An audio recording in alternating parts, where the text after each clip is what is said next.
Rebonjour à toutes et à tous qui êtes derrière votre écran et bonjour à ceux qui sont en présentiel avec nous. On va continuer cette grande table ronde consacrée à la data et au sport. Après un premier volet, une première partie consacrée à la data pure et dure liée à l'utilisation des performances et la performance sportive. Cette fois, la data et le stade connecté. Voilà la thématique qui nous est proposée pour cette deuxième partie avec une expérience ultime pour le spectateur. Et autour de cette table ronde, nous serons avec Justine Routiot, présidente et cofondatrice de Biléon. J'espère que j'ai bien prononcé. Justine, c'est Biléon, Biléon ? Avec dans le micro, Biléon, ce sera fait, on parlera de paiement justement et on en a bien besoin et on le verra tout à l'heure que dans cette catégorie là aussi ça a beaucoup changé, beaucoup évolué. On sera avec Frédéric Delage, sport, movie, experte, consultante, professeur de sport management. On n'a rien oublié cette fois-ci, on aura l'occasion d'avoir une... Ouais, ça fait beaucoup, mais on n'oublie rien. L'expertise sera la vôtre Frédéric tout à l'heure lors d'une présentation en forme de keynote. Et on va commencer avec Vincent Bonnet qui est le directeur marketing et communication au Stade Toulousain en rugby. Bonjour Vincent. Bonjour. On va pas se le cacher, Vincent, on se connaît un petit peu. On a l'occasion de travailler ensemble et pas plus tard que dimanche dernier au Stade Toulousain. Je fais d'ailleurs partie un petit peu de ce que vous mettez en place au Stade Toulousain dans cette fan expérience. Et justement, ma première question, Vincent, autour de la communication, du marketing et de la fan expérience et du supporter, parce que c'est une véritable expérience à vivre quand on vient au stade et qu'on vit un grand moment. Comment la data et quelle forme de data justement peut aider et doit sans doute vous aider, vous aussi, toi et tes équipes, vous et vos équipes au Stade Toulousain. Comment la data aide à améliorer l'expérience du fan les jours ou les après-midi de match ? En fait, la data, c'est un vaste sujet chez nous. Déjà, c'est en collaboration, c'est-à-dire que c'est le service marketing com qui travaille avec le service de la DSI. Donc, c'est en étroite collaboration. Et notre objectif, en fait, c'est bien évidemment d'améliorer le parcours client, notamment le jour de match, mais pas que. En fait, l'expérience qu'on essaye de construire, elle s'apparente d'abord sur ce qui se passe à l'avant-match, c'est comment on va annoncer les rencontres, à qui on l'annonce, comment on les annonce et sur quel support on diffuse. Ce qui veut dire que à partir de là, on va déjà aller piocher dans la data que nous avons en basée. Ça veut dire quoi ? Ça veut dire qu'on a des outils qui sont mis en place avec notre DSI, même si on est en refonte complète de notre écosystème digital actuellement. On a la mise en place d'un CRM qui va être dédié à ça. Et à partir de ce moment-là, on va commencer à aller cibler les personnes qui sont dédiées pour venir voir les matchs. Alors, tout dépend déjà des horaires des rencontres, du jour des rencontres. Un match comme dimanche à 21h n'aura pas la même signification en termes de communication et d'utilisation de la data qu'on connaît pour aller chercher le public pour remplir le stade Ernest Vallon ou le stadium au mois de décembre sur un éventuel Boxing Day. De cette data que nous avons réussi à acquérir au fil des années, on va compter aux alentours de 150 000 personnes basées dans un CRM. On a une connaissance client qui est relativement bonne, c'est-à-dire qu'on sait connaître au moins l'adresse mail, le nom, le prénom des personnes, si ce n'est pas l'âge, les dates de naissance, etc. Et on arrive à suivre, grâce à la mise en place d'un SSO par notre DSI, savoir quel est le parcours client qu'ils ont déjà établi au sein du Stade Toulousain. Est-ce qu'ils ont consommé à la brasserie ? Est-ce qu'ils ont pris des stages pour les enfants ? Est-ce qu'ils ont acheté en boutique ? Est-ce qu'ils ont déjà acheté en billetterie ? Si oui, est-ce qu'ils sont abonnés ou est-ce qu'ils viennent relativement fréquemment ou épisodiquement, en famille, entre amis. Donc la data, elle nous sert à ça et elle nous permet en grande partie à répondre aux besoins et aux attentes des personnes concernées. La collecte justement de ces données, vous l'avez précisé, il y a déjà une base qui est là, qui est déjà existante. Est-ce qu'elle vient s'enrichir à chaque match ou est-ce qu'il y a des opérations spéciales ou est-ce qu'il y a des moments particuliers que vous créez, que vous imaginez pour venir enrichir cette database ? Est-ce qu'éventuellement aussi, vous allez chercher des événements spécifiques dans les endroits où vous manquez un petit peu d'informations peut-être ? Oui, alors c'est l'ensemble de ces activations qui fait qu'on va enrichir notre base de données de manière assez quotidienne. Le premier cercle chez nous, c'est le rugbyman, les fans de sport, ceux qui pratiquent le sport. Ceux-là, on essaye de les embaser le plus rapidement possible. Après, les activations qu'on met en place, elles sont liées à quoi ? Elles sont liées à des campagnes sponsorisées, notamment sur les réseaux sociaux, Facebook, Google sur des campagnes ads et compagnie. Ça nous permet d'orienter les flux vers des plateformes payantes que sont notre e-billetterie, que sont notre futur site de brasserie, notre futur site sur Ernest en tant que restaurant. C'est bien évidemment le nouvel e-shop qu'on va lancer dans les semaines à venir. Et à partir de ce moment-là, on va consolider la donnée et la recouper avec l'ensemble des données que nous avons déjà en base. À partir de là, on va se doter d'un CRM qui va nous permettre de créer des actions et des activations marketing dans lesquelles on va pousser des informations pour voir comment réagissent les gens, comment ils consomment. Mais la consommation n'est pas forcément quelque chose de mercantile. C'est aussi de quelle information avez-vous besoin ou quelle information vous aimeriez avoir. Donc ça veut dire aussi qu'on a la chance au Stade Toulousain d'être un club qui a la plus grosse notoriété sur le rugby au niveau mondial. On est le premier club sur les réseaux sociaux. Alors on va dire au cumul on est 1,2 million, 1,3 million. C'est beau. Quand on se compare à du Real Madrid ou à du FC Barcelone où ils sont entre 400 et 500 millions, on pèse rien. Mais dans le monde, il y a 10 millions de fans du Stade Toulousain. Alors notre objectif, c'est d'aller chercher ces 10 millions de fans, de mieux les connaître. Et l'objectif que j'ai fixé à mes équipes, c'est d'essayer, dans les années à venir, de récupérer 1 euro de marge nette par fan dans le monde. Elle va me servir à ça, la data. À essayer de créer une économie autour des contenus qu'on propose gratuitement ou pas gratuitement, qui peuvent être s'apparenter sous forme de programme membership & co. La data pour anticiper, la data pour créer, est-ce que la data permet de mesurer aussi le retour, pas sur investissement, mais le retour sur satisfaction de la fan expérience? Grosso modo, est-ce que grâce à la data et quelle forme de data, on peut savoir si le supporter a passé un bon moment dans le stade? Est-ce qu'on peut le mesurer ça ou pas, ou est-ce que c'est à la marge? Non, ça peut se mesurer. Bien évidemment, nous, on n'a pas encore ces outils pour pouvoir le mesurer. C'est des choses dont on va se doter dans le temps. Ce n'est pas notre priorité actuelle, si ce n'est que sur certains matchs, on va faire des enquêtes de satisfaction sur tous les acheteurs de billets. Les acheteurs de billets, ce sont les abonnés, les partenaires, ce sont toutes les personnes qui viennent ou qui rentrent dans l'enceinte sous forme d'un billet ou d'un ticket ou d'une carte ou via l'application. À partir de là, on va savoir quel est le ressenti des gens, qu'est-ce qu'ils ont aimé, qu'est-ce qu'ils n'ont pas aimé, et on remonte ces informations auprès des équipes opérationnelles pour améliorer le parcours client. C'est-à-dire le plus gros problème dans un stade, encore plus quand vous êtes en centre-ville comme l'est un peu Ernest Vallon, c'est comment on se gare et comment on y vient. Il va y avoir des travaux avec le métro, donc ça va être encore plus compliqué, donc c'est à nous de dumper les transports en commun, l'arrivée en vélo, l'arrivée en deux roues, etc., pour améliorer déjà la première expérience réelle, physique que vous devez avoir avec vos fans. Deuxième sujet, donc là c'est un gros travail qui est lié au stadium manager, enfin, c'est vraiment un gros objectif qui est compliqué à gérer. Deuxième sujet, c'est que le match, c'est pas l'importance de l'affiche qui compte, c'est la date et l'horaire. Donc on sait par exemple que le match de dimanche à 21h, vous avez ce que je vous disais tout à l'heure, pas de famille, peu de famille, c'est plutôt des potes ou des jeunes étudiants qui veillent tard le soir et qui ne vont pas en cours le lundi matin. Et ça, on aime bien, ça fait sourire. Mais par contre, on va jouer Pau le samedi à 17h. Là, ça n'a rien à voir. On n'est plus du tout dans les mêmes comportements d'achat ou de consommation.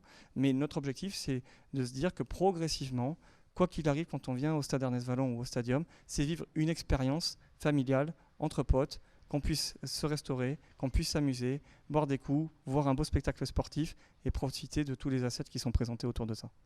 J'ai deux dernières questions avant de passer la parole dans la salle ici, de voir s'il y a des questions aussi à proposer, à vous demander. Comment faire pour aller toucher un public qui n'est pas connecté, qui ne génère pas de data?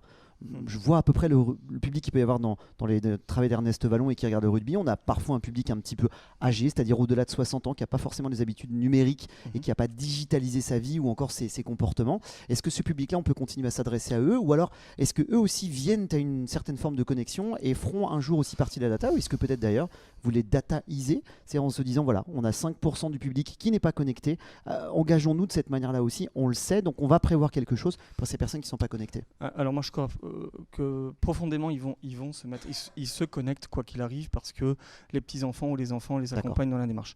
Cependant, c'est pas dans leurs us et coutumes pour certains d'entre eux. Et vous savez, le rugby est aussi un sport un peu rustique, avec toutes les valeurs que ça génère et compagnie. On a un monde où on a des fans qui sont aussi dans un environnement très rural et qui n'ont pas forcément un lien avec la connexion aussi bien qu'ils le voudraient. Donc oui, on lance des campagnes complémentaires aux campagnes digitales, c'est-à-dire des campagnes avec des spots radio, c'est des affichages urbains, c'est des affichages dans des environnements où on a ciblé les zones. Alors elles sont sur Toulouse Centre et après sur le Grand Toulouse, et c'est là où on commence à cibler en fonction des thématiques qu'on donne aussi au niveau des matchs et en fonction des horaires. Donc on couple une communication digitale à une communication dite plutôt classique sur des supports connus depuis des années. Dernière question, Vincent, par rapport à la data et le sport et la fan expérience. Je te sais fan d'autres sports et notamment américains et du basket. Est-ce que la data, comme ça, une idée qui te viendra à l'esprit, la data aurait permis une amélioration majeure dans la fan expérience, quelque chose auquel on n'aurait pas pu penser sans avoir pu recueillir de la data et qui a permis une avancée dans l'accueil du supporter et dans la fan expérience. Est-ce qu'il y en a une qui te vient en tête ou alors est-ce que c'est une multitude de petites étapes qui ont conduit à ce que le chemin soit plus long et plus agréable pour le supporter? Je pense que c'est plutôt un environnement global qui le permet. L'attrait numéro 1, j'ai envie de dire, en data, c'est tous les systèmes de billetterie qui facilitent l'achat et qui facilitent le parcours client du consommateur. Ça, je pense que le nerf de la guerre dans un système, que ce soit événementiel ou sportif, il faut que vous ayez une billetterie ou un système de billetterie qui réponde aux attentes, qui ne soit pas trop compliqué en termes d'accessibilité, en termes de paiement. Déjà, vous facilitez le consommateur et vous lui permettez d'anticiper des queues qui n'en finissent plus ou autres si vous preniez votre billet de manière thermique. Donc j'ai envie de dire que ça, c'est le premier pas qui a permis d'amener une certaine révolution, de passer du ticket classique sous format papier à une billetterie digitalisée que vous retrouvez dans vos smartphones. Et ensuite, c'est tout un ensemble qui a permis à la digitalisation d'imposer sa patte dans les nouveaux us et coutumes des consommateurs et des spectateurs ou des téléspectateurs. Il faut savoir qu'aujourd'hui, on va de plus en plus aller vers de la gamification, de la fidélisation. La fidélisation, c'est sur un environnement qui est très transverse sur l'ensemble des plateformes du Stade Toulousain ou des autres clubs. Mais on a des défis qui sont encore plus grands, c'est comment arriver à faire en sorte que les gens ne se sentent pas acculés par des actions que commerciales. Et c'est là où rentre en considération cette fidélisation, cette gamification, ces rewards, etc., qui vont améliorer encore une fois l'empathie que les gens peuvent avoir pour votre club et la reconnaissance qu'ils en auront. Merci Vincent. Des questions peut-être pour Vincent Bonnet, direction communication et marketing pour le Stade Toulousain. Voilà, est-ce que le survol a été complet, exhaustif? Merci Vincent, pas de questions particulières. Merci pour cet aperçu. On va continuer ensemble à parler évidemment de la data, bien sûr, parce que c'est ce qui nous concerne. Mais vous avez parlé Vincent, tu as parlé Vincent, du paiement notamment pour la billetterie. Et il y a le paiement aussi quand on arrive par exemple à la buvette ou ces systèmes de paiement. Et on va en parler avec toi, Justine Routiot, avec l'exemple de Bileon, une start-up toulousaine qui a interfacé notamment la solution de paiement mobile entre amis qui s'appelle Lydia. Bonjour Justine. Bonjour. Oui. Alors oui, allez-y Justine, présente-nous cette solution et l'intérêt que ça peut revêtir. Alors donc, du coup j'ai créé Bileon avec Jordan qui est ici présent, qui s'occupe de la partie technique. Nous on vient du secteur du paiement, d'une entreprise qui s'appelle Lyra Network qui est basée à Toulouse. On a voulu créer en fait une billetterie qui cible vraiment les groupes parce qu'on s'est rendu compte que lorsqu'on achète un billet, c'est pas un achat individuel qu'on fait, c'est vraiment une décision de groupe. C'est pas lorsque j'achète un t-shirt, des chaussures, ça c'est vraiment des achats individuels. Acheter un billet, on achète un moment de groupe. Et en fait, on trouvait ça assez surprenant qu'il n'y ait pas de billetterie directe, de billetterie en face à face, où toi tu veux un billet, Anne-Sophie, moi j'ai ton billet, il est prêt, tu n'as plus qu'à l'activer.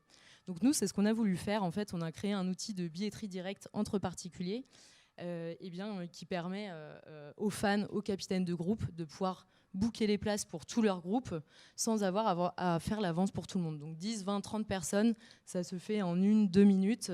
Et les personnes cooptées, donc celles que je vais faire venir, elles n'ont pas besoin de télécharger d'application, pas de création de compte à faire.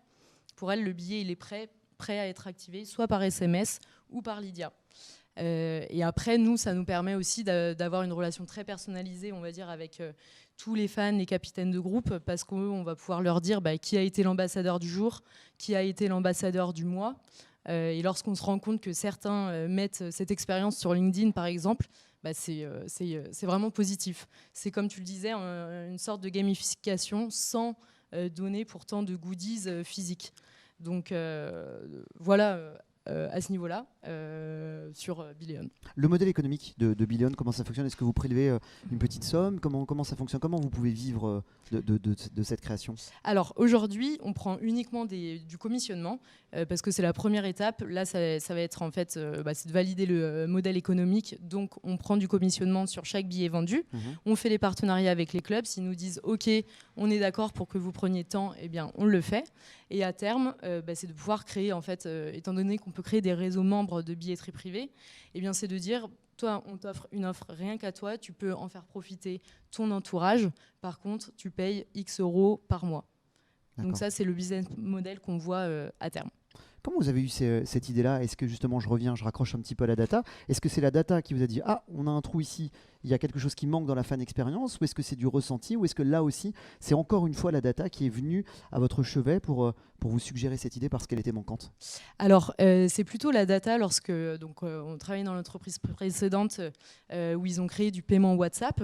On s'est dit c'est très intéressant. Est-ce que le paiement WhatsApp, c'est intéressant en France? C'est intéressant dans les pays comme le Brésil, le Mexique, mais en France, peut-être moins. En France, la data nous a aidés parce qu'on a vu que Lydia, c'était 4 millions d'utilisateurs, 80% âgés de 18 à 25 ans. Et aujourd'hui, la courbe qui croît le plus a entre 30 et 35 ans. Donc on s'est dit, s'il faut activer en fait, sur le terrain des gens pour prendre leur billet, Lydia nous paraît vraiment la solution la plus pertinente.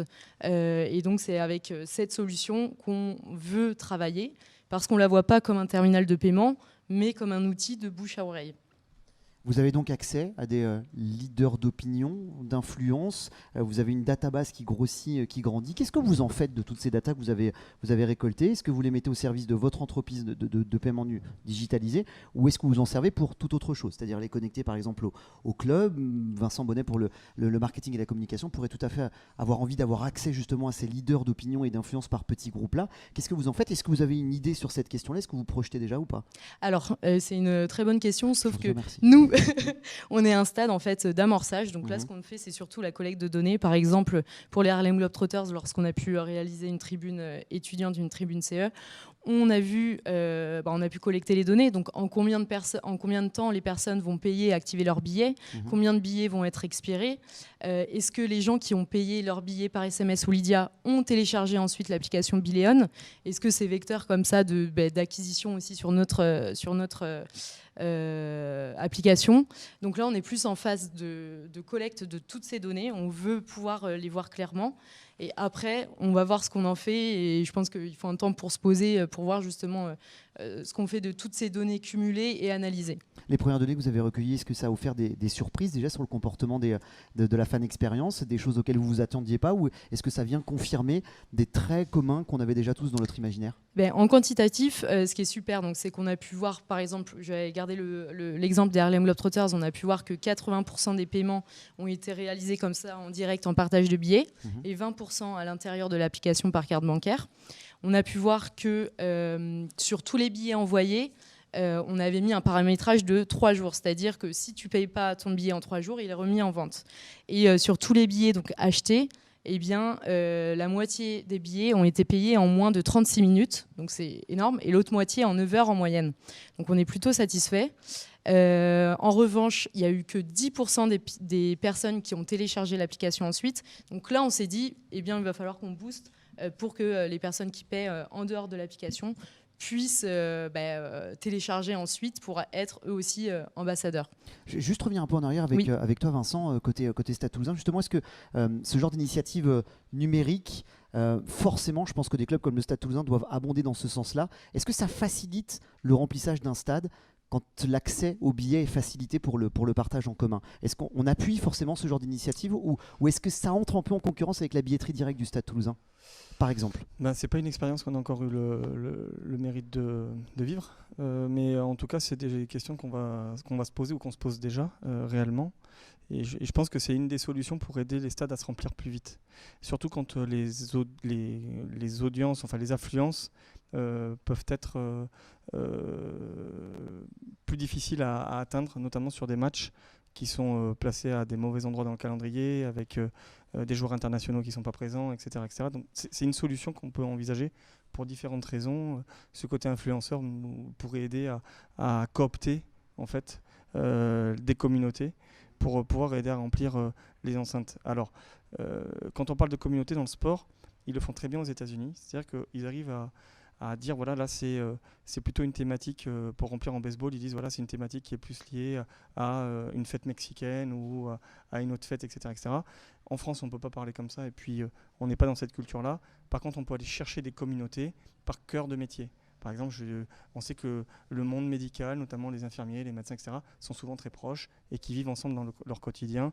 Ils passent aussi une partie de leur temps libre ensemble. Donc ça va être un phénomène de cooptation qui pourrait attirer, entre guillemets, les copains des copains des copains qui ont tous un look-alike, c'est-à-dire un profil quasiment similaire. Voilà, une connexion qui pourrait bien avoir lieu d'ici très peu de temps. En parlant de recueil de données de data, on l'a dit tout à l'heure, vous allez recueillir forcément les moyens de paiement sont un formidable accès à de nombreuses informations et de nombreuses data sur les comportements de consommation, sur les comportements même tout court. Comment vous sécurisez toutes ces datas qui sont ainsi recueillies? Parce qu'on en a beaucoup parlé tout à l'heure un petit peu, en tous les cas ça nous a vraiment alerté. Vous y avez sans doute songé, puisque en venant du secteur du paiement et du secteur bancaire, on est sensibilisé à ce sujet-là. Comment ça se passe? Alors c'est une question plutôt difficile qu'on est en train de traiter justement avec le cabinet qui travaille avec notre incubateur à l'IoT Valley sur la Beige. Donc en fait on est en train de travailler là cette question de sécurisation des données, étant donné qu'on a vraiment toutes les premières transactions. Pour nous, c'est un sujet, on va dire, du moment, donc je ne suis pas capable de répondre tout de suite. D'accord, mais vous êtes sensibilisé à la question, vous avez tout à fait conscience qu'il faut absolument protéger ces données, qu'elles sont importantes. Bien sûr. On a beaucoup parlé de cette mise en application de ce système-là pour le sport. Est-ce que c'est valable pour d'autres formes de spectacles ou est-ce que vous avez d'abord décidé de choisir un secteur particulier pour pouvoir vous lancer? Est-ce que d'ailleurs, toujours, je rattache au sujet qui est le nôtre aujourd'hui, est-ce que la data vous a dit attention, c'est peut-être dans le sport qu'on a le plus besoin pour partager ce système d'achat collectif et groupé de places? Alors, on est allé spontanément vers le sport parce que lorsqu'on contactait les clubs, ils étaient très à l'écoute en fait de ces nouvelles facilités de paiement. Et parce que je suis fan de basket et donc on est très vite parti vers les Harlem Globetrotters, le Toulouse Métropole Basket pour les aider justement à remplir, à animer la communauté, etc. C'est quelque chose qu'on envisage et qu'on a à court terme pour les secteurs de la culture avec des associations qui sont maintenant sur Toulouse. Les projections, c'est aussi en fait de pouvoir développer notre marque blanche pour intégrer en fait cette solution de partage de billets aussi directement dans les parcours d'achat des clubs, des organisateurs d'événements culturels et pouvoir aussi se développer plus rapidement sur le côté marque blanche et aussi notre marque propre. Qu'est-ce qu'on peut vous souhaiter maintenant pour vous développer? C'est de continuer les partenariats? Est-ce que c'est les clubs qui doivent venir vers vous? Est-ce que c'est à vous d'avoir une démarche proactive? Comment ça va se passer maintenant, on va dire la seconde étape, peut-être le next step pour vous? Eh bien, maintenant qu'on a fait en fait les bêta-tests là, avec les Harlem Globetrotters et d'autres organisateurs d'événements, eh bien, là, nous, c'est d'aller voir tous les clubs de sport. Donc, quand je dis clubs de sport, c'est Ligue 1, Ligue 2 en foot, et les clubs aussi de rugby, plus basket, hand. En vrai, tous les clubs français, on est d'accord, semi-pro et on ne s'arrêtera pas à la région toulousaine, non, bien sûr. Évidemment. Non. Français sera votre terrain de jeu. Exactement. Pour l'instant, l'année 1, ce sera uniquement le territoire français. Vous n'avez pas de concurrence sur ce secteur? Si, on a des concurrents, par exemple Share Group, où c'est du partage de billets, c'est-à-dire que je vais mettre dans le parcours d'achat, je vais proposer à mes amis de venir aussi, sauf que c'est le mail. Nous, on propose le téléphone mobile, on pense que le mail, c'est un obstacle parce que moi, j'ai 200 numéros de téléphone dans mon portable. Et je ne connais pas le mail d'Anne-Sophie et le mail de Jordan, par exemple. Donc, on pense que c'est une première étape, un premier obstacle. Et ensuite, le discours marketing est différent. Notre discours marketing, c'est vraiment book des places pour tout ton groupe, alors que c'est plus... t'as pas d'argent, paie ta place maintenant et ils paient leur reste. C'est plutôt individuel. Donc nous, on veut vraiment avoir une communication et une relation assez directe de proximité avec les fans et capitaines de groupe. Merci Justine. Voilà. Des questions peut-être pour venir compléter la présentation de Justine, cette question-là? Ah, on a 2 questions en ligne qui arrivent avec le papier à l'ancienne. Allez, je les découvre en même temps. Q1. Question 1. Vis-à-vis de la fan expérience et du digital, pensez-vous que les initiatives des crypto-clubs comme Socios a un avenir? Ah bah tiens, ça pourrait concerner le Stade Toulousain, puisqu'on en a parlé dans la presse. Alors, c'est un oui. Je connais pas assez le sujet. Je trouve le sujet des socios très intéressant. En revanche, j'ai vraiment pas assez de connaissances sur le sujet, donc je pense que peut-être que tu seras plus à même de répondre. Sur la crypto, non, j'ai pas assez de connaissances, mais sur les socios, peut-être. Sur les socios, en fait, c'est des systèmes qui sont dans une culture très latine. On le voit beaucoup en Europe avec le Barça et le Real qui sont des références. On a beaucoup en Argentine, au Brésil et co. Oui, c'est ce qu'on appelle un actionnariat populaire. Un stade comme un club comme le Stade Toulousain, qui a une indépendance capitalistique et financière, pourrait être tenté, en effet, d'activer ce levier pour augmenter son capital. Mais ça signifie aussi des règles, des contreparties, des droits de vote, etc., etc. Donc, c'est un flux d'argent complémentaire qui peut arriver, mais il faut surtout le mettre dans une stratégie globale sur du long terme et pas s'éparpiller au risque de perdre entre guillemets la maîtrise de la politique de votre club. Merci Vincent pour cet éclairage. Et deuxième question, pensez-vous que, alors je la lis, je dois avouer quand même qu'il y a des choses que je ne comprends pas vraiment, vous allez nous éclairer là-dessus. Pensez-vous que le blockchain va avoir un impact sur les systèmes de billetterie? Alors juste nous rappeler ce que c'est que le blockchain, parce que moi ça ne me parle pas vraiment. C'est très compliqué à expliquer. C'est tout un univers où on peut tracer chaque transaction et faire... c'est un univers très flou. C'est un univers très flou pour moi. Mais effectivement, on a vu, il y a les entreprises par exemple comme Guts qui font une billetterie sur blockchain. On les suit depuis longtemps. Aujourd'hui, je ne connais pas pour l'instant de système billetterie blockchain qui soit popularisé. Donc, pour moi, il faut garder ça à l'œil, mais j'ai un avis très flou. On marquera une veille sur cette question. Merci Justine pour l'éclairage, pour ces lumières, et merci aussi Vincent sur cette question. On va continuer avec notre troisième intervenante autour de cette table ronde, Frédéric Delage. Frédéric, avec vous, avec toi, on va voir quelles sont les tendances à l'international en termes de data. On va voyager un petit peu avec toi, Frédéric. Oui, alors en fait, moi j'ai un profil très international. Je suis rentrée à Toulouse il y a 1 an et demi et j'ai fait ma carrière en Angleterre, enfin UK, et aux États-Unis avec les fédérations à Lausanne, les fédérations internationales. Donc moi j'ai vraiment une approche totalement... Au début, quand je suis rentrée, j'avais l'impression d'être d'un ovni. Sur la table ronde de tout à l'heure, quand Damien Comolli parlait, j'étais là, ok, d'accord, je ne suis pas si un ovni que ça, mais je ne suis pas présidente d'un très très grand club non plus. Donc en fait, moi, ce que j'ai vu, c'est que en fait, dans les pays anglo-saxons, pour moi, les composantes en fait sont similaires, mais en fait la manière de mettre en place un événement sportif est différent. Si vous allez par exemple dans un match de la NBA, admettons à New York avec les Knicks, en fait, la manière dont c'est organisé, en fait, est complètement différente parce qu'en fait, le show est, le sport est entouré de toute une composante totale, en fait, d'entertainment et de show. Et de beaucoup de nourriture aussi. Et il y a énormément de nourriture. Et en fait, ce qui est très intéressant, je trouve, c'est que finalement, l'approche du sport et l'approche de la gestion des clubs et les problématiques des dirigeants sont similaires. Par contre, de par les différences culturelles et les habitudes culturelles, en fait, les réponses peuvent être différentes. Et donc, du coup, c'est pour ça que je trouve ça intéressant d'avoir des ponts et des discussions entre des sports, disons, plus européens ou mondiaux et des sports éminemment plus nord-américains, bien que ce ne soit pas le discours qu'ils aient eux. Donc en fait, moi ce que j'ai vu en termes d'expérience de fans dans les stades, dans les lieux de compétition, parce qu'il y a aussi des sports qui ne sont pas uniquement dans des stades, en fait c'est que le sport reste, quel que soit le pays, le pivot central. Après vous avez aussi toujours des composantes autour comme l'accessibilité au sport, la retransmission télé ou digitale ou OTT, tout ce qui est restauration, tout ce qui est ticketing, tout ce qui est accès au sport, interaction avec les supporters pendant le match, pendant la mi-temps ou pendant les breaks et après le match.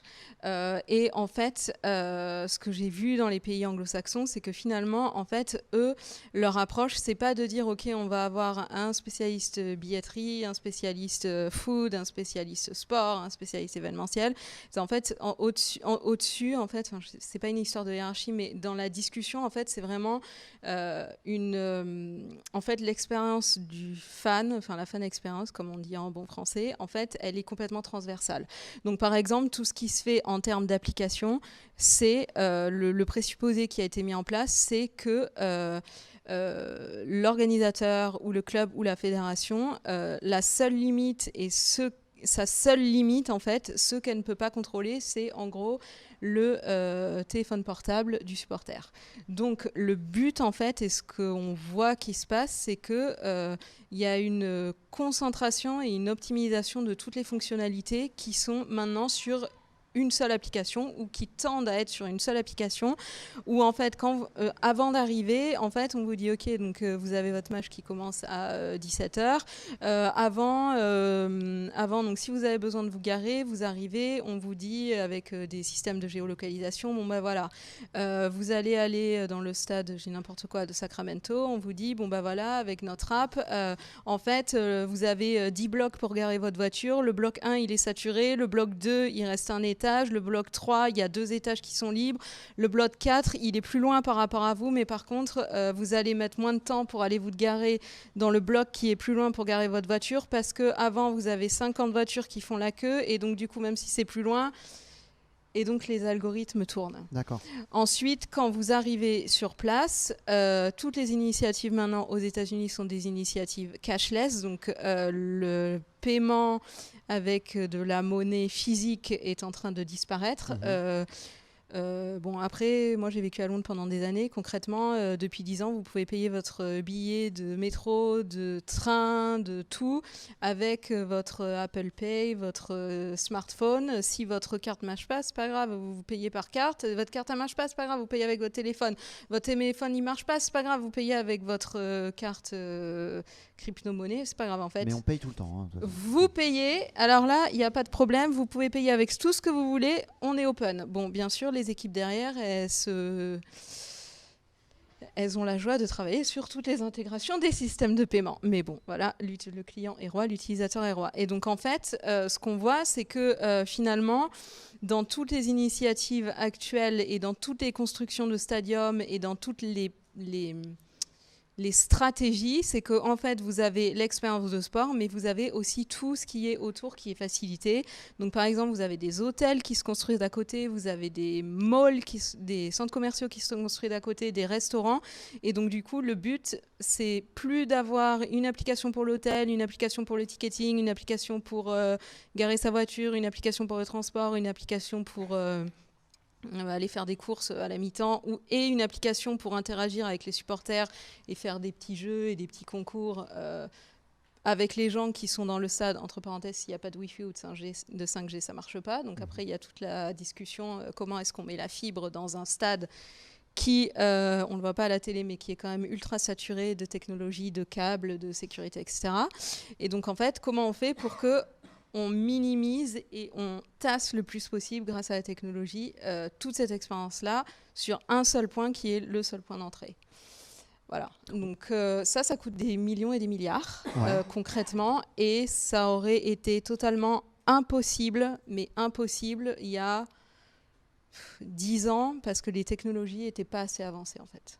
Et alors du coup, nous en France, on se situe comment? Est-ce qu'on est en train de prendre ce train fou en marche là? Est-ce qu'on a une volonté, une dynamique à la fois politique, sportive, étatique, des clubs d'aller dans ce sens-là? Ou est-ce que on est encore un petit peu à la traîne sur cette question-là. Comment on est notre rapport à l'international sur cette évolution ? Alors, déjà, pour arriver à ce niveau d'intégration technologique, il faut quand même, d'après moi, être quand même très très avancé dans sa stratégie et dans sa politique d'implémentation. C'est-à-dire que si vous êtes un club où il n'y a rien qui existe, je pense pas que ce soit... Enfin bon, après, peut-être qu'il y a un milliardaire derrière qui va mettre 1 milliard sur la table, mais je pense pas que ce soit la meilleure stratégie en disant, bon bah voilà, nous, on n'a rien qui existe, on va mettre 1 milliard sur la table et on va avoir la même chose que la NBA. Concrètement, je trouve ça assez irréalistique, enfin non réaliste. Maintenant, mettre en place différentes composantes et essayer d'harmoniser ce qui existe et essayer de digitaliser ce qui existe et se dire, ok, à court terme, notre objectif c'est ça, à moyen terme, notre objectif c'est ça, et à long terme, on veut faire ça. Là, je pense que c'est quand même plus réaliste. Vous avez... Enfin bon, après, ça dépend des budgets des clubs, ça dépend de leur positionnement, ça dépend de leurs décideurs. Est-ce que le décideur a l'habitude de travailler avec des technologies utilisant de la data ou pas ? Oui, ça, c'est des choses très personnelles, même si en fait, ça ne devrait pas l'être. Mais c'est vraiment... là, ça dépend vraiment de l'impulsion en fait de la direction et aussi de ce qu'ils veulent faire, de ce que leurs équipes vont faire, enfin, sous-entendu qui vont recruter pour faire ça, et ensuite quel est le plan d'action qui va être mis en place. Maintenant, ce que j'ai vu aussi, c'est que souvent les questions sur la data, ça fait peur. En France, les gens soit sont hyper enthousiastes et complètement on va mettre en place ça en 1 an, ok, ben la NBA, ils ont mis 10 ans, donc à part d'avoir un génie et une team de méga génies, ça va être compliqué de faire quelque chose que des dizaines de clubs américains ont mis 10 ans à faire et de le faire en 2 ans ou en 1 an, en France ou autre part. Hein. C'est pas possible. Même malgré, en profitant de l'expérience justement et le fait que non, ce ne sera pas possible de... En fait, c'est possible de... Mais structurellement, il faut du temps pour mettre ça en place. C'est ce que vous êtes en train de dire. Je pense qu'il faut du temps, mais surtout aussi si c'est quelque chose qui est en lien avec une relation avec des humains, c'est-à-dire avec des fans. Vous ne pouvez pas non plus mettre quelque chose en place et dire, bon, bah, ok, ça existe maintenant, en fait, on veut... Vous qui êtes nos supporters, en fait, vous allez changer totalement tout ce qui a existé depuis 20 ans, 10 ans, 5 ans, 30 ans, en dire, bon, bah voilà, maintenant vous utilisez ça comme ça. Et pour revenir à quelque chose que vous disiez tout à l'heure, en fait, vous parliez aussi des attentes et des besoins et des différents types de publics qui viennent aux différents matchs. En fait, il y a quand même des outils qui sont pas très compliqués et pas très chers, relativement. En fait, moi, j'ai travaillé avec des fédérations et il y en a une, en fait, ils se sont rendus compte que jamais directement, ils avaient demandé à leurs supporters leur avis. C'est-à-dire pas leur demander en faisant un petit jeu sur Instagram en disant oui, alors cette question-là, oui ou non, ou alors vous préférez ça, ou alors vous êtes d'accord avec ça ou totalement d'accord avec ça, parce que ça, c'est des questions qui sont biaisées et concrètement, à part interagir avec la communauté, c'est bien, mais ça rapporte pas d'argent, quoi. Donc en fait, ils ont utilisé la mailing list. Donc là, c'est vraiment le truc très vieux. Enfin, quand on est dans la tech, c'est vraiment le truc vieux. Je crois que même à un moment, il y a une fédération qui a envoyé des lettres. Ah. Et ils ont envoyé des papiers en disant ok, donc nous, non, je sais pas, non. Et en fait, ils ont dit bon bah ok, nous, on est en train de faire une refonte de notre politique et de nos relations avec nos fans, enfin avec nos supporters. Et en fait, vous faites partie des personnes qui sont fidèles, qui nous suivent. Et en fait, nous, on a besoin de savoir maintenant, en fait, on sait où on veut aller, mais on a besoin d'avoir confirmation de ce dont vous avez besoin, de ce que vous attendez de nous. Et vous qui venez tous les mois au stade ou souvent au stade, qui venez aux entraînements, qui venez avec vos enfants, etc., qu'est-ce que vous aimeriez voir mettre en place ? Et en fait, les réponses qu'ils ont eues étaient... Bon, bien sûr, il y avait des choses qu'ils attendaient, mais il y a eu des choses qui étaient complètement différentes. Et il y avait des points, en fait, ils se sont vraiment rendus compte que... mince, en fait, avoir des entraînements, je sais pas, 1 fois par mois ou même 2 fois par an, rendre un entraînement avec les joueurs de l'équipe ouvert à des fans voilà, qui viennent avec leurs fils, avec leurs filles, avec leur grand-père, père, machin. En fait, c'est ça que les gens, ils attendaient. Et ils trouvaient ça encore plus merveilleux d'assister à un entraînement, même 45 minutes s'il doit se faire 3 heures de route avant, plutôt que d'avoir un papier avec un autographe qu'ils mettront dans leur chambre, en fait. Parce que finalement, les gens maintenant, ils veulent, je pense que c'est pas uniquement pour le sport, mais en fait, ils veulent quelque chose, et là, c'est complètement en contradiction avec le digital, qui soit humain. En fait, ils veulent avoir une expérience eux-mêmes, en fait. Ils veulent, bon, bien sûr, avoir le t-shirt de la personne dont on est fan, c'est super, voilà. Ça nous rappelle tous quand on avait 14 ans. Mais au final, en fait, ils se souviennent de ce dont ils se souviennent, c'est de ce qu'ils ont ressenti à ce moment-là. Et finalement, en fait, l'ultime expérience, finalement, c'est ce que les gens ressentent. Mais pour en arriver là, en fait, il y a tout le travail derrière qui vient, voilà, c'était facile d'accéder au stade, c'était facile d'acheter les billets, c'était facile de trouver de la nourriture, les gens vous ont bien conseillé, votre équipe a gagné, ok. Voilà. C'est une question que j'aurais tout à l'heure à vous poser à tous les deux sur ça. En fait, finalement, tous les gens parlent de l'expérience, etc. Mais le but, c'est que les gens, à la fin, le but, c'est que les gens... Et je pense que tout le monde est dans cette industrie-là aussi pour que les gens ils soient heureux, en fait. Nous, on est dans des industries où ça rend les gens heureux. Moi, avant, je travaillais dans le cinéma, ça rendait les gens heureux. J'étais dans d'autres industries. Finalement, en fait, le but, quelles que soient les technologies qu'on utilise, quelles que soient les datas, quelles que soient les données, quels que soient les problèmes qu'on a quand on travaille, au final, c'est pour rendre les gens heureux et que les gens viennent, en fait. Est-ce que la data... Ou reviennent. Mais c'est important aussi sur une saison complète. Question que je pose à tous les deux, à Vincent pour le Stade Toulousain et à toi aussi. Est-ce que l'utilisation et la collecte de ces datas permet clairement d'améliorer la fan expérience? Ma question de conclusion, ce sera tout à l'heure, c'est est-ce que cette mutation est impossible à éviter pour quelques clubs que ce soit? Est-ce qu'on est obligé d'y aller finalement d'une manière ou d'une autre? C'est ça, s'inscrire dans la modernité. Mais est-ce que surtout, cette fan expérience ainsi améliorée, cette facilité qui est rendue possible grâce à la collecte de données, est-ce que ça permet aussi de s'affranchir du pur résultat sportif pour continuer, quoi qu'il en soit, d'offrir une expérience de vie, une expérience humaine au moment de venir voir un spectacle sportif? Je pose la question, mais j'ai déjà des éléments de réponse parce que j'ai posé cette question. En tout cas, Vincent m'en a parlé dans le bureau. Je vais donner la parole d'abord à Vincent. Et je me souviens quelques années en arrière quand on lui dit mais Vincent, on va faire ci, on va faire ça, parce que moi je suis le speaker du Stade Toulousain, donc je mets un peu en œuvre et en musique les idées qui sont, je concrétise un petit peu finalement la petite huile dans le rouage. Et Vincent de me dire mais quoi qu'il en soit du résultat sportif, il faut qu'on s'en détache pour pouvoir créer des choses. Est-ce que la data permet de créer tout ça et de venir en appui du résultat sportif qui n'est pas toujours celui qu'on imaginait? Oui, parce qu'on a vécu cette expérience pendant quelques années. Julien peut en attester. Oui.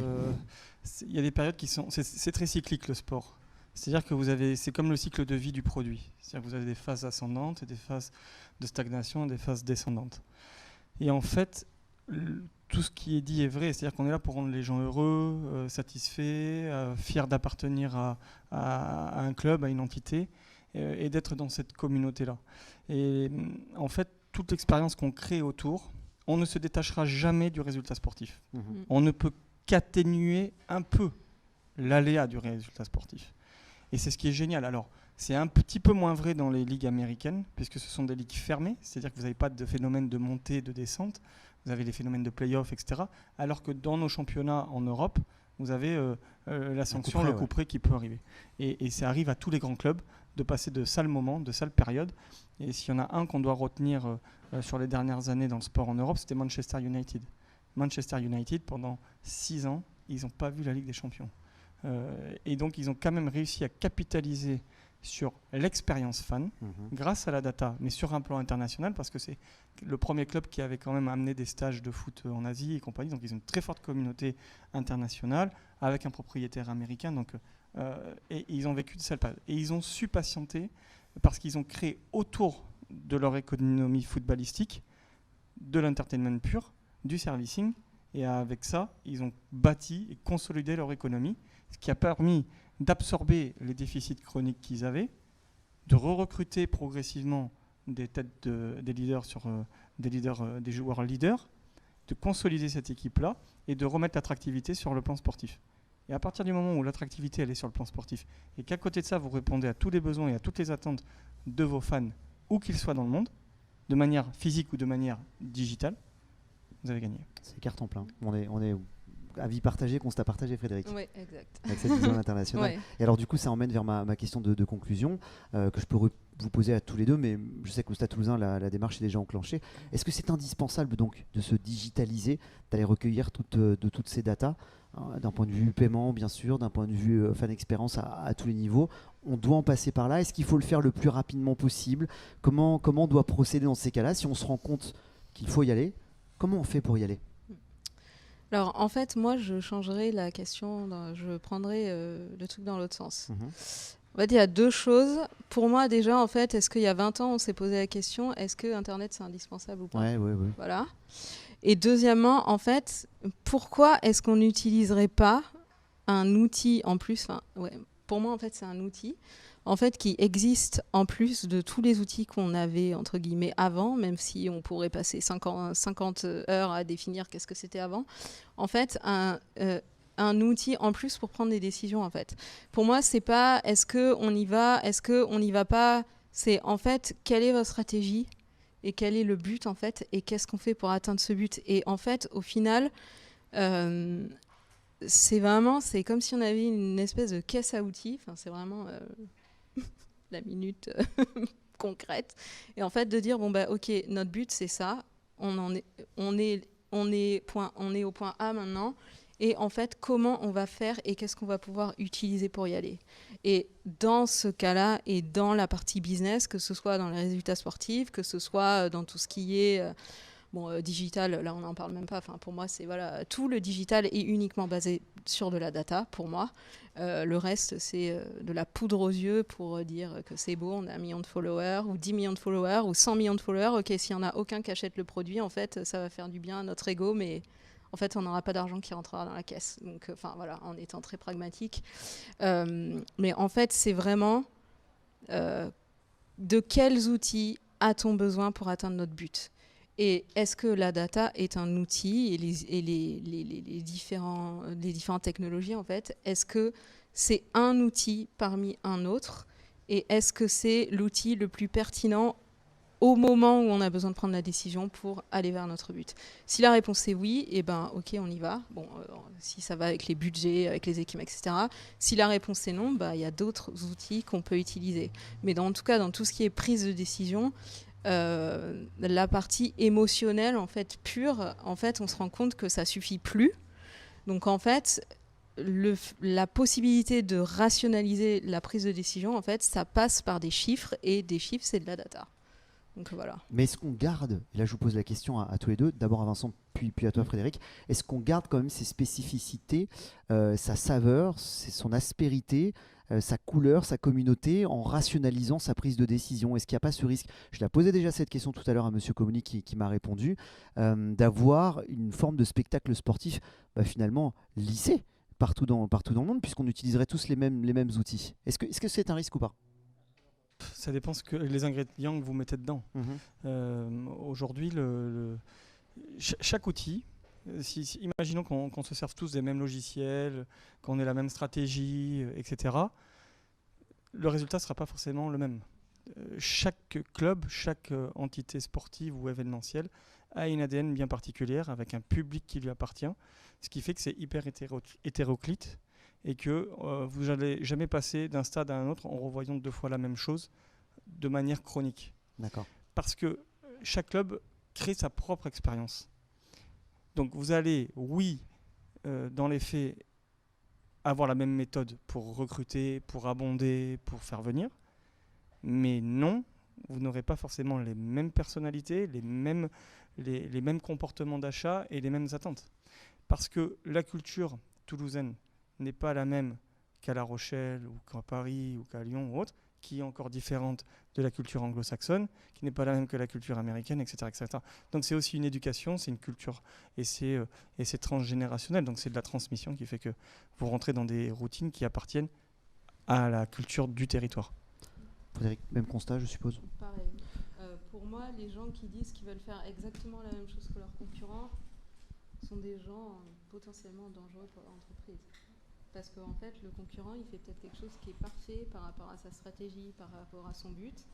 Mais finalement, quand on creuse et quand on discute, c'est pas forcément la même méthode qu'il faut utiliser, même si c'est le même but. Parce que chaque entreprise est différente, en fait. Et on peut s'en inspirer. Nous, on s'inspire, on benchmark beaucoup sur ce qui se passe dans les sports autres que le rugby, le football, les sports américains, la Formule 1, etc. etc. Mais en aucun cas, on est là pour copier sur ce qui se fait. Dernière question, Frédéric. On se situe comment, nous, la France, par rapport à tout ça? On voit bien que les pays anglo-saxons sont très largement en avance, les États-Unis et l'Angleterre, sur la question de la data. Et nous, en France, notre comportement vis-à-vis des autres, vis-à-vis des voisins, je pense allemands, italiens, espagnols. J'écarte volontairement les pays anglo-saxons puisqu'on sait qu'ils sont fer de lance. On est comment, nous, les Français, alors, du coup? Proactifs, lent, patient, observateur? La première réponse que j'aurai, c'est en retard, mais je vais quand même envoyer un bémol. Je ne dirai pas le nombre d'années, comme ça a été dit à la table ronde précédente, même si je n'étais pas tout à fait en désaccord avec ça. En fait, je pense qu'il y a 2 points. Déjà, depuis longtemps, je pense depuis plus de 5 ans. Donc en tech, 5 ans, c'est long. Parce que, voilà, on ne dirait pas, mais en fait, dans tout ce qui est digital, 5 ans, il y a eu au moins 5 mises à jour, voire plus de la technologie. Donc voilà. En fait, vous avez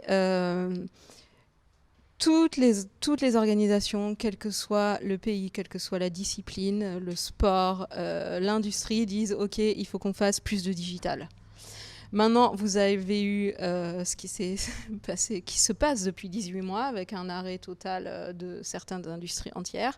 Et donc là, en fait, on s'est rendu compte, ok, c'est pas peut-être qu'on devrait y aller, c'est finalement quand il n'y a plus rien qui se passe en live et en physique, comment on fait pour garder un lien dans des industries où enfin dans des secteurs, moi je dis industrie, sports industry, parce que en fait c'est un lien avec des humains en fait.